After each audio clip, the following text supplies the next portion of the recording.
Há 3 semanas atrás eu fui questionado se eu pregaria pra um bilionário. E a minha resposta foi bem objetiva: não. E que na minha cabeça seria muito melhor sentado no chão com um morador de rua falando sobre Cristo do que com um morador de Alphaville que tem um Tesla. E isso me fez pensar sobre muitas coisas, sobre como às vezes eu, sendo cristão, segrego as pessoas e separo umas das outras, criticando cristãos que fazem isso o tempo inteiro. Mas tanto esses dois exemplos, a realidade é que eu não tenho poder de nada. Eu não posso convencer ninguém ou converter ninguém. Por muito tempo, a gente se sente superior ou inferior a outras pessoas. E isso gera uma única palavrinha: autocobrança. A gente ser perfeito e inalcançável, porque em algum momento alguém afirmou que cristão era superior a qualquer outra pessoa. Cada um sabe qual foi o buraco que Cristo nos tirou.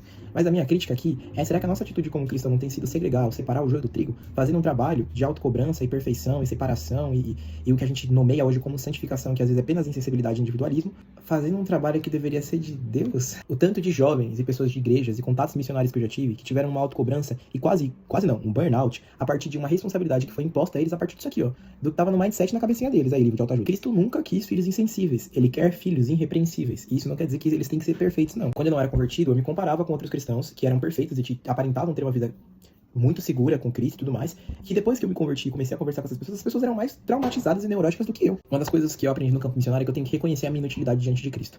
E reconhecer a minha inutilidade diante dos outros também. Tem coisas que as outras pessoas fazem muito melhor do que eu, e talvez eu precise admitir e assumir o BO de que talvez eu não seja bom naquilo. E acabou. Talvez você não seja o queridinho da vida contemporânea, o novo Michael Jackson. Absolutamente tudo, nos céus e na terra, visível e invisível, todas as coisas começaram nele, e nele encontraram seu propósito. Nele.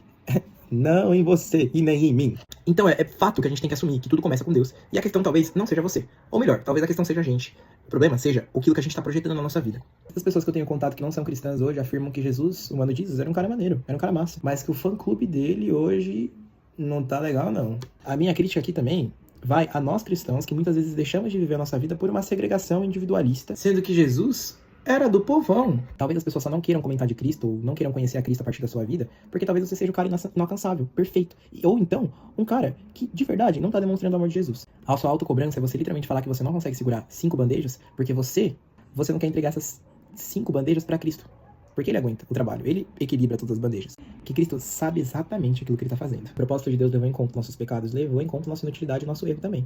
Se ele me colocou do jeito que eu sou, da maneira que eu sou, do jeito que eu falo, deixo de falar, dos gestos que eu faço, ou qualquer outra coisa, ele sabia o que ele tava fazendo. O que Jesus faria nesse momento todo é viver.